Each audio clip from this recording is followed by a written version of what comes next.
Olá pessoal, sejam muito bem-vindos aí à nossa unidade número 2 e nela a gente vai começar tratando sobre os crimes previstos aí no título dos crimes contra o patrimônio. É isso mesmo, a partir de agora o nosso objeto aqui passa a ser o quê? O patrimônio. A ação criminosa do agente agora, diferentemente do que aconteceu no título anterior, que as ações recaíam sobre a pessoa, por isso o título, né, ou dos crimes contra a pessoa, agora a ação criminosa recai sobre o patrimônio. Então aqui veja só, dentro do capítulo contra o patrimônio aí, você vê que praticamente ele é um dos capítulos mais didáticos que a gente tem no Código Penal, porque cada capítulo praticamente é um crime, né? E lá no final, no 181, 182, 183, eu vou ter algumas disposições que são comuns a todos os crimes contra o patrimônio. E, como não poderia ser diferente, a gente vai seguir a partir daqui fazendo alguns comentários sobre os principais delitos previstos aí no capítulo dos crimes contra o patrimônio. Ele tem início aí no artigo 155 do Código Penal e ele segue até o 183 do nosso Código. Mas veja só, logo no 155 eu vou encontrar aí o crime de furto, que é a prática do agente em subtrair algum bem da vítima de forma clandestina, né? Não utiliza a violência, não utiliza a grave ameaça, mas ele clandestinamente vai lá e subtrai os bens da vítima, certo? Ou algum tipo de bem, algum tipo de parte do patrimônio da vítima. E aí, veja só, nosso furto aí, ele vai ter a chamada modalidade simples, que tem a pena de reclusão de 1 a 4 anos, mais a multa, né?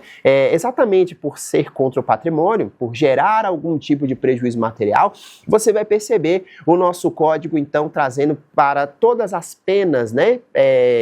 Corporais, né, todas as penas privativas de liberdade aí dos crimes contra o patrimônio, a combinação com a pena pecuniária, a pena de multa, tá certo?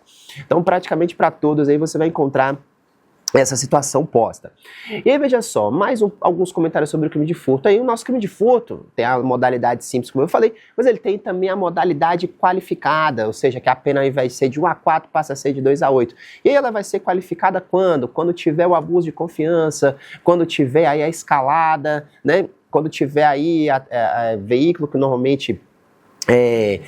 quando eu tiver aí rompimento de obstáculo, né, e falei de veículo porque o interessante é que o entendimento que se tem doutrinariamente e jurisprudencialmente é dizer que se eu arrebento o vidro do carro para levar algum bem dentro do carro, qualifica o furto. Agora, se eu arrebentar o vidro do carro para levar o carro, não há qualificadora, tá? Por quê? Porque o vidro é parte do próprio veículo. E quando eu tinha o furto de um outro objeto, por exemplo, uma mochila dentro do veículo, eu arrebentei, na verdade, um obstáculo à obtenção daquele bem que eu estou buscando ali, né? Que eu estou buscando subtrair. E aí, o que mais que eu posso te comentar aqui sobre o nosso crime de furto? Lembre-se, no crime de furto, né, com alguma modificação aí que ele teve, não tão recente, mas uma modificação importante, porque ele trouxe aí formas qualificadas do crime de furto, que é quando eu pratico o furto de explosivos ou substâncias análogas, ou quando eu pratico o furto usando explosivos, certo? Então veja a diferença. Ou eu pratico o furto de explosivos, ou substâncias análogas, ou eu pratico o furto usando o explosivo. Por exemplo, a questão do caixa eletrônico. Você não vai lá, bota um explosivo ou uma substância análoga ali e provoca a explosão aí daquele caixa eletrônico, certo? Isso é furto com uso de explosivo. E por que eu falei que essa mudança é importante? Porque lá na Lei 8072 de 1990, que é a lei dos crimes hediondos, o legislador trouxe então uma previsão de que o furto com o uso do explosivo é crime hediondo, tá? Então veja, daqui a pouco eu vou contar para vocês que o legislador ele cometeu uma pequena desproporção aqui, um pequeno equívoco e acabou colocando como hediondo uma conduta que é menos grave do que outra que deveria ser, certo? Então daqui a pouco você vai entender isso. Mas primeiro eu quero só que você saiba isso, o furto com o uso de explosivo é um crime hediondo, tá? Considerado um crime hediondo aí, vai estar sujeito ao tratamento previsto na Lei 8072 de 1990, tá? O que mais eu preciso comentar com você aqui? Aqui no crime de furto tem algumas discussões interessantes sobre, por exemplo, a questão da energia elétrica, né? Que é o famoso gato. Você vai ver que o nosso parágrafo 3º aí no 155, ele começa dizendo assim, que equipara-se a coisa alheia, móvel, a energia elétrica ou outras de valor econômico, certo? Ou que possuam valor econômico. Quando ele falou de energia elétrica, com a energia elétrica ficou claro, né? quando o cidadão vai lá e faz o famoso gato no poste, isso é furto, tá? É crime de furto. Né? E tem entendimento atual da STJ aí dizendo que o pagamento do prejuízo advindo aí desse furto não extingue a punibilidade do agente, tá? Mas seguindo. Porque onde é que está a discussão sobre isso aqui? Porque aí vem a discussão do gato de energia tá livre, tá? Tá tranquila. Agora, a discussão sobre o famoso gato net, não é isso? Qual é que é o gato net? É quando o pessoal usa lá algum tipo de dispositivo ou para obter sinais de internet liberados, ou para obter, por exemplo, acesso a conteúdos fechados de TV a cabo. E aí a gente vai ter aqui uma divergência entre os tribunais superiores. Você vai ver que o STJ vai dizer que o furto de sinais de telecomunicações, né, que é da internet ou da TV a cabo aí, é equiparado à energia elétrica e, portanto, quem tem o gato net, pratica crime de furto. Já o Supremo Tribunal Federal, ele vai dizer que a leitura do parágrafo 3º tem que ser uma leitura restrita. E se ele disse energia elétrica, ele parou por aí e não quis acrescentar. E, na verdade, o Supremo entende que eu colocar lá que a questão do sinal da internet ou coisa parecida com isso seria também um crime de furto, seria eu fazer uma interpretação extensiva da lei penal, aonde isso não pode ser admitido, principalmente a tal da analogia em Malam-Partem, não é isso? Que é eu pegar e falar, não, peraí, deixa eu estender um pouquinho aqui para poder alcançar a norma, o que é proibido aí nos ditames mais padrões do direito penal, né? Nas lições mais básicas do direito penal, a gente não pode usar a interpretação que mais prejudique, tem que ser a interpretação que mais beneficie, tá? E aí, em seguida eu vou ter aí o crime do artigo 157, né? Crime importante aí, que é o crime de roubo. Aqui, a subtração já se dá um pouco diferente. A subtração, ela ocorre com o uso da violência ou da grave ameaça. E aí, veja só o que eu preciso te dizer. O crime de roubo, ele tem mais uma terceira maneira que você vai perceber aí no artigo 157, logo no finalzinho do caput dele aí, que é subtrair mediante violência ou grave ameaça para si ou para outra em coisa alheia móvel ou após ter-lhe reduzido a capacidade de resistência. Então, note só, essa aqui é uma modalidade de roubo que pouca gente sabe, tá? Então, eu posso cometer o crime de roubo usando uma arma de fogo, por exemplo, apontando uma arma de fogo para a vítima e fazendo com que a vítima me passe seus pertences? Pode. Pode ser usando uma arma branca, uma faca? Pode. Pode ser ameaçando, ou seja, gritando, dizendo que vou fazer aquilo, vou matar, anda logo, passa sem uso de arma nenhuma? Sim, desde que a vítima se sinta amedrontada quanto a isso e acabe me fornecer esses bens aí. Só que como é que funciona essa última parte aí, que é eu praticar o crime de roubo, reduzindo a capacidade de resistência da vítima? Ela funciona da seguinte maneira, olha, eu, por exemplo, posso dopar a vítima e subtrair os bens dela? Sim, e isso é crime de roubo, tá? Então dá algum tipo de droga pra vítima lá, a vítima fica sem, né, meio grogue lá, sem capacidade de resistência, isso é crime de roubo? Isso é crime de roubo, tá? Isso caracteriza, isso consubstancia crime de roubo sim, tá? E o que mais eu tenho aí? Eu tenho aqui a situação, por exemplo, do cidadão que foi para a residência e não usou a violência, não usou grave ameaça, entrou de bom grado na casa do cidadão e ele foi ao banheiro, o autor do crime trancou ele lá dentro do banheiro e subtraiu seus bens e levou. Isso também é roubo, tá? Quando eu incapacito ou reduzo a capacidade da vítima a apresentar resistência. Então guarda essa aqui, que isso pouca gente sabe, tá? Parte final do 157 aí. O que mais eu vou ter? O nosso roubo aqui, ele pode ter lá ele tem várias modalidades qualificadas, né? Então, eu qualifico o roubo, por exemplo, com o concurso de pessoas, né? O roubo praticado aí por 2 ou mais pessoas. Eu também qualifico o roubo quando eu restrinjo a liberdade da vítima, certo? Eu também qualifico o roubo, né? E agora uma qualificadora até nova aí de 2018 para cá. Na verdade, ela foi acrescentada alterada com o pacote anticrime, né? Acrescentada por uma lei de 2018 e alterada pelo pacote anticrime de 2019. O que eu quero dizer sobre isso? É que quando eu pratico o crime de roubo usando arma de fogo, eu também tenho uma forma qualificada do crime de roubo, tá? E tenho outras formas qualificadas aí também, né? Falei da restrição da liberdade, falei do concurso de pessoas e outras formas qualificadas. Por exemplo, praticar o roubo, né? Melhor dizendo, de explosivos. O roubo de explosivos também é uma forma qualificada, né? Passa a ser de 4 a 10 anos aí a pena do crime de roubo. E roubar usando explosivos também é uma forma qualificada. E foi aqui que eu falei para você que o legislador cometeu um pequeno equívoco. Em que sentido? No sentido de que o furto com uso de explosivo que a gente falou agora há pouco é hediondo, mas o roubo com uso de explosivo não é, meu cara. Então você vai perceber que o legislador parece que cometeu um pequeno equívoco, né? Deixou de considerar hedionda uma conduta que é mais grave e considerou hedionda uma conduta menos grave. Certo? E como o critério de definição da hediondez do crime é um critério legal, o legislador botou esse crime lá na lei dos hediondos, então o furto com uso explosivo é, mas o roubo com uso de explosivo não é. Ele cometeu esse pequeno equívoco aí, tá? E o que mais eu preciso te dizer também aqui ainda sobre o crime de roubo? Sobre o parágrafo 3º do 157, que é o famoso roubo, que se diz por aí, né, popularmente, de roubo seguido de morte. Essa expressão está errada, tá? A forma correta de se falar isso é a morte em razão do roubo, ou que a gente carinhosamente, né, entre aspas, conhece como crime de latrocínio, certo? Que é quando, em razão da prática do roubo, ocorre uma morte, tá? Então eu tenho dolo no roubo, mas eu tenho uma culpa na morte, certo? A junção de dolo mais culpa aí.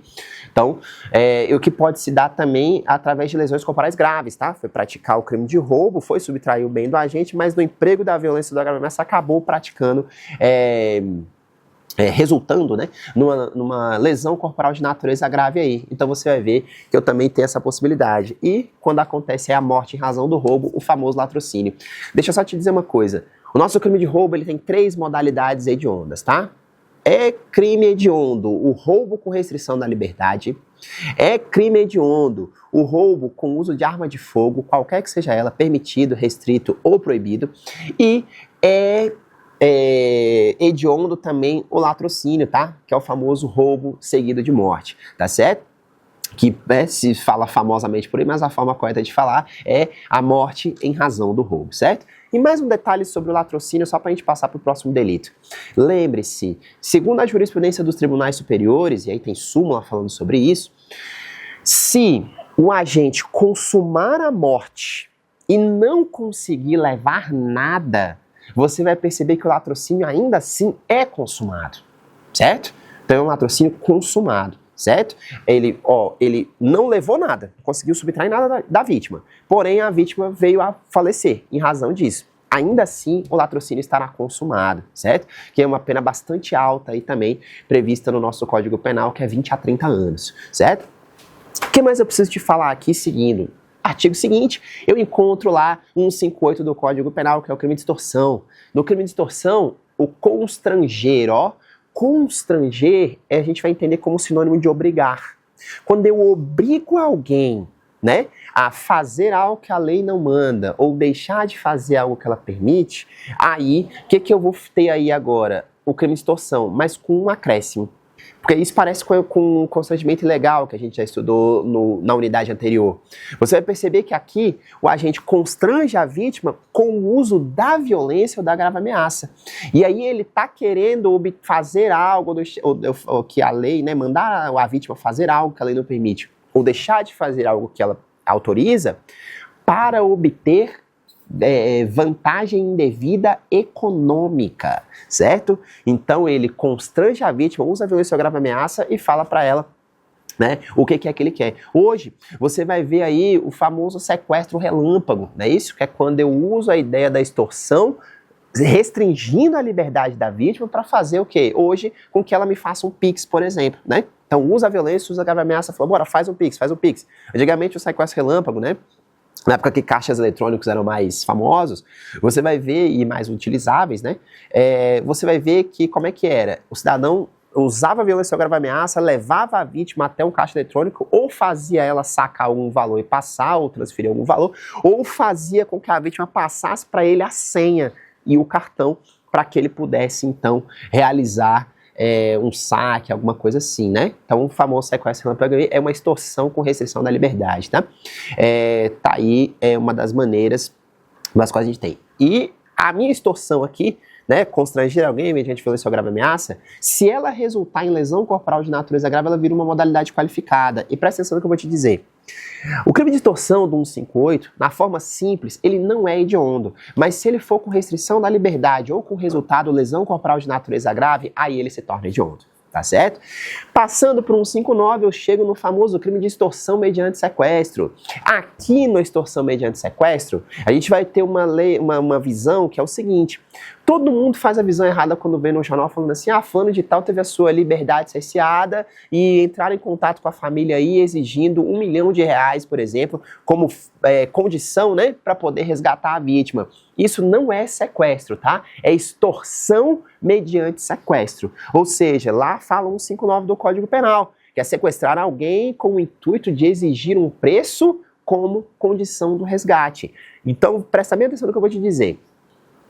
Basta que o agente cerceie a liberdade da vítima, ele é um crime formal, inclusive, tá? Basta que o agente cerceie a liberdade da vítima e aí entre em contato buscando, né, ou tem a intenção de entrar em contato buscando um preço, né, exigindo um preço como condição do resgate. Ele consuma nesse momento. Se ele receber essa vantagem ou não receber, isso é dispensável para a consumação do crime, é mero exaurimento, como a gente costuma chamar, certo? Então, é mero exaurimento, tá bom? Aqui na extorsão mediante sequestro eu também tenho formas aí, né, qualificadas dela, como por exemplo, quando resultar na lesão corporal, e eu tenho a maior pena do Código Penal, que é a extorsão mediante sequestro com resultado morte, que é de 24 a 30 anos, certo? Hoje o feminicídio aí, né, até tá maior, que ele tá de 20 a 40, mas durante muito tempo a extorsão mediante sequestro com resultado morte foi a maior das penas do Código Penal, né? Se não fosse primário de bons antecedentes, ele já começava de 24 anos de reclusão, certo? Mas aí veja só o que eu preciso te dizer. Diferentemente do que acontece na extorsão lá no 158, aqui no 159, tanto na modalidade simples, quanto nas modalidades qualificadas, quanto nas modalidades aumentadas, o crime de extorsão mediante sequestro também é hediondo, tá certo? O que eu posso te dizer mais? Prosseguindo, 163 do Código Penal, crime de dano.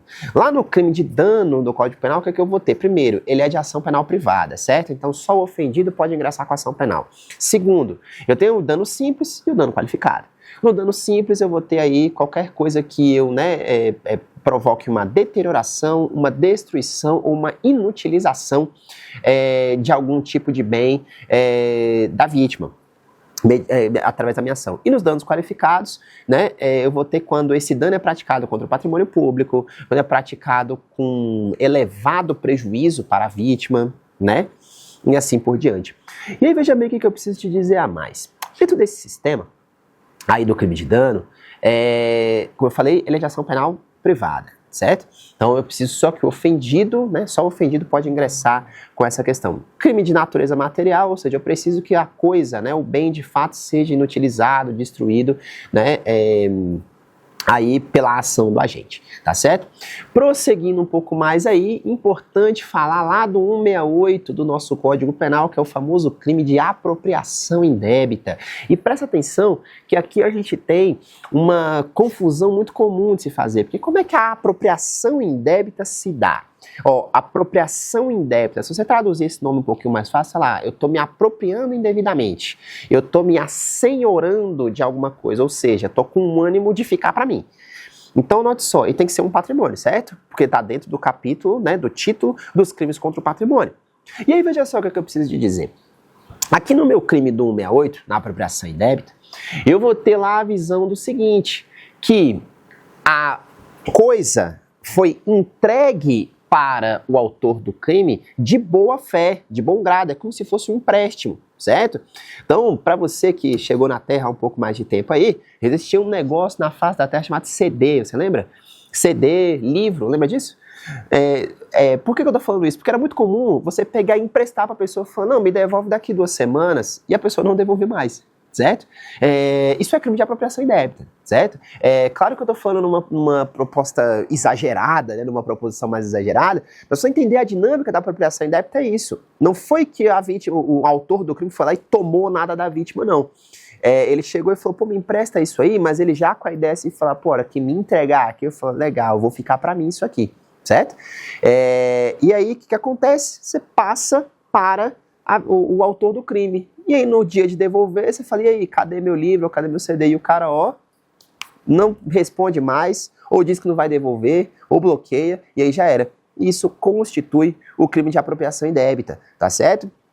O que mais eu preciso te dizer? Logo em seguida tem o 68A, né, que para poder só te dizer sobre a diferença das duas coisas, aqui no 68A eu tenho a apropriação indébita previdenciária. O que é a apropriação indébita previdenciária? É quando o empregador, ele pega as verbas que ele descontou do empregado para passar, por exemplo, o FGTS, e ele fica para ele, certo? Porque como é que funciona? Tem o salário do trabalhador aqui, não é isso? Lá ele vai e desconta, fala, olha, seu salário é 3 mil, mas vamos descontar aqui R$200 de FGTS, desconta aqui mais uns 70 e poucos reais de INSS e tal.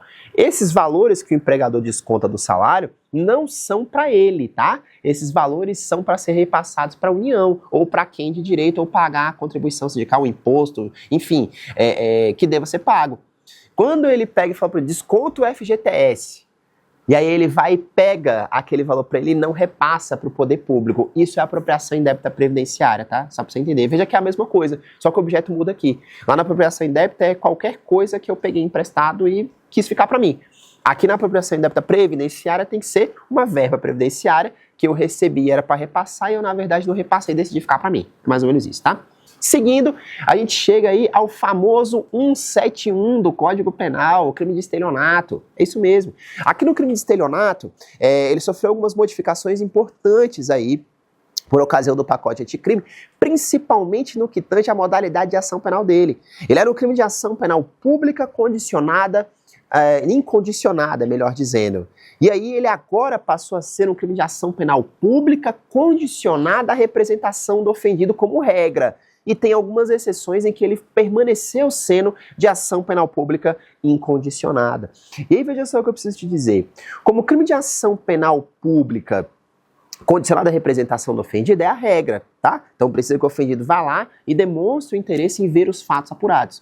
Mas quando é que não vai ser não vai ser ação penal pública condicionada à representação do ofendido, vai continuar sendo ação penal pública incondicionada como era antes? Quando a vítima for administração pública, quando a vítima for pessoa idosa, quando a vítima for pessoa com deficiência, quando a vítima for criança ou adolescente, quando a vítima for de alguma maneira vulnerável, certo? Então, quando a vítima for vulnerável, eu vou ter aí o quê? Um estelionato processado por ação penal pública incondicionada, que é aquela que o Ministério Público coloca para frente sem a necessidade de nenhum tipo de autorização ou manifestação de interesse da vítima, tá? Mas voltando um pouquinho sobre o crime de estelionato, como é que ele funciona? O crime de estelionato, ele precisa de um participante muito importante. Quem é o participante mais importante do estelionato? É a vítima. Eu preciso que a vítima entregue ao autor do crime de boa fé, depois dele ter aplicado ali, vamos falar numa linguagem mais coloquial. Você vai perceber que ele jogou ali o caô na vítima, não é isso? Para poder obter dela o bem que ele está querendo, né? Então ele jogou o artifício, o ardil, ela chama de artifício, de ardil, que a gente vai chamar popularmente de caô. Então ele contou a mentira, contou a história para a vítima, e falou, não, tá aqui, tranquilo. E ele então fica com aquilo ali para ele, certo? Diferente lá da apropriação indébita que a gente recebeu de boa fé, mas não precisou aplicar artifício nenhum, aqui no estelionato ele dá o golpe mesmo, tá? Ele vai, conta uma história e pega para si, obtém a vantagem devida aí, tá bom? Prosseguindo um pouquinho mais, já nos encaminhando para a parte final aí, receptação lá do 180 do Código Penal. Aqui no 180 do Código Penal eu vou ter o agente o quê? Adquirindo, vendendo, negociando ou possuindo algum tipo de bem que é proveniente de crime, certo? Ou que é produto de crime. E presta atenção no que eu vou te dizer, muito importante sobre a receptação. Quando a gente fala de receptação, independente da sorte do crime, eu preciso que haja um crime anterior, tá? É obrigatório.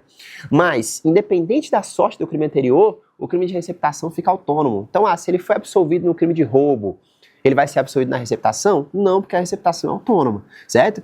Se ele, por exemplo, foi julgado extinta a punibilidade pela prescrição do furto, por exemplo.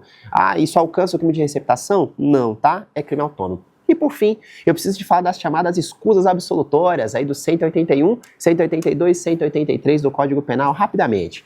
No 181, eu vou perceber que vai ser isento de pena Aquele agente que comete o crime contra quem? Contra o cônjuge ou contra a ascendente, descendente ou irmão, certo? Cometer crime contra o patrimônio. Essas exposições que estão aqui são de todos os crimes contra o patrimônio. Cometer um crime, por exemplo, contra o cônjuge ou companheiro, ou contra o ascendente, descendente ou irmão, isenta o agente de pena, tá certo?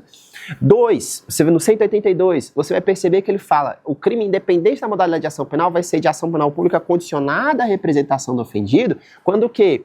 Quando o crime for cometido contra, entre o tio e sobrinho, né, que eventualmente coabitem, quando for cometido contra ex-cônjuge, certo? E quando for cometido aí contra o parentesco do irmão, né? A gente tira lá de cima o irmão e coloca o irmão aqui, vai ser pública incondicionada. E no 183, ele vai eliminar algumas outras situações para dizer o seguinte, que não vai haver a aplicação aí dessas questões quando, né? Não vai ter o reconhecimento das escusas absolutórias quando? Quando a vítima for maior de 60 anos, certo?